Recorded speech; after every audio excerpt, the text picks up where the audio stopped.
อากาศร้อนแบบนี้เฮาต้องสู้ท้าทายกับแดดไปเลยมื้อนี้ปะค่ำรีวิวจะพามาหับชมเป็นเก๋งอีแลนต้าเนาะออปชั่นเต็มกล่องจอครบปุ่มสตาร์ทบ่ไฟฟ้าเลยมีเซ็นเซอร์หน้าเซ็นเซอร์หลังเป็นปี2013เนาะเป็นเกียร์ออโต้อีเด้อคันนี้เด้อเหมาะสำหรับใส่ในเมืองในนาเฮาเนาะสีขาวงามๆเลยเดี๋ยวเฮาจะพาไปหับชมกันเลย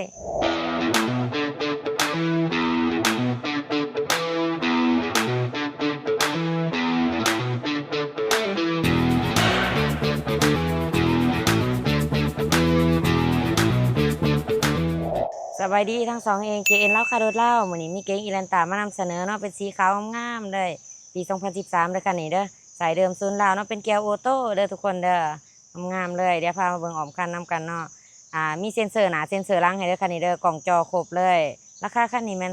255ล้านกีบเนาะจ่ายสดจ่ายผ่อนเป็นเดือนเป็นปีได้เนาะมาโอ้มาร่วมกันได้เด้อทุกท่านเด้อโทรก่อนทุกครั้งเนาะ9733โต679ทานจะได้รับโปรโมชั่นของแจกของแถมหลายอย่างเด้อเมื่อทานติดต่อมา2ทางออนไลน์ของเฮาหรือติดต่อมา2ทางแฟนเพจ JN เล่าคาโดดเล่าเนาะเดี๋ยวเราพามาเบิ่งข้างในน้ำกันเลยข้างในห่อบ่อหนังสีดำเนาะงามๆเลยสะอาดสะอาดแห้งเนาะเป็นบ่อไฟฟ้าเด้อทุกท่านเด้อปรับได้8ระดับเนาะเดี๋ยวมาเบิ่งทางหลังคืมอีกเด้อนี่ทางหลังกว้างขวางเลยทุกท่านห่อบ่อหนังสีดำคือกันเนาะคุมโทนสีดำเบิดเลยงามๆสะอาดสะอาดแห้งเด้อพวงมาลัยมัลติฟังก์ชันเนาะมีหน้าจอปัดให้งามๆเลยเป็นปุ่มสตาร์ทเด้อทุกท่านเด้อ คันนี้จะเป็นปุ่มสตาร์ทน้องงามๆแบบนี้เลยสะดวกสบายระบบแอร์เปิดปิดได้สะดวกแห้งมากินแห้งเย็นคอยห้ากับบิดขึ้นตามระดับเลย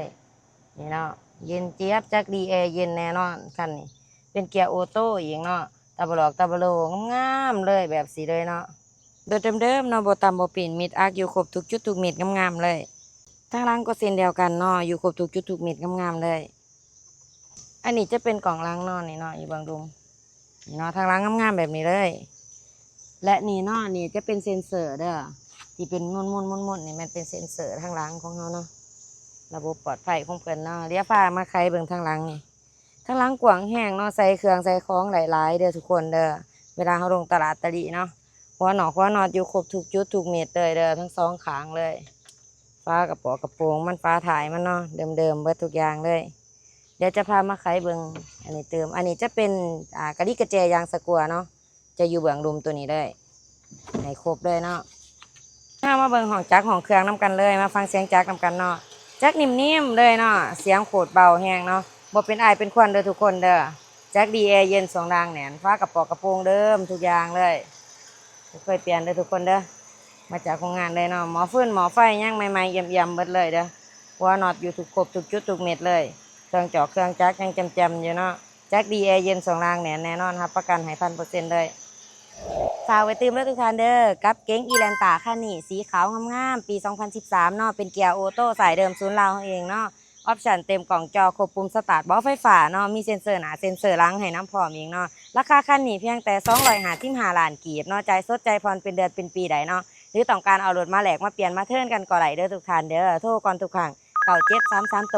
679หรือติดต่อมาที่2ทางแฟนเพจของเฮา JN เล่าคาโดดเล่าขอขอบใจทุกท่านที่รับชมและติดตาม2ของเฮา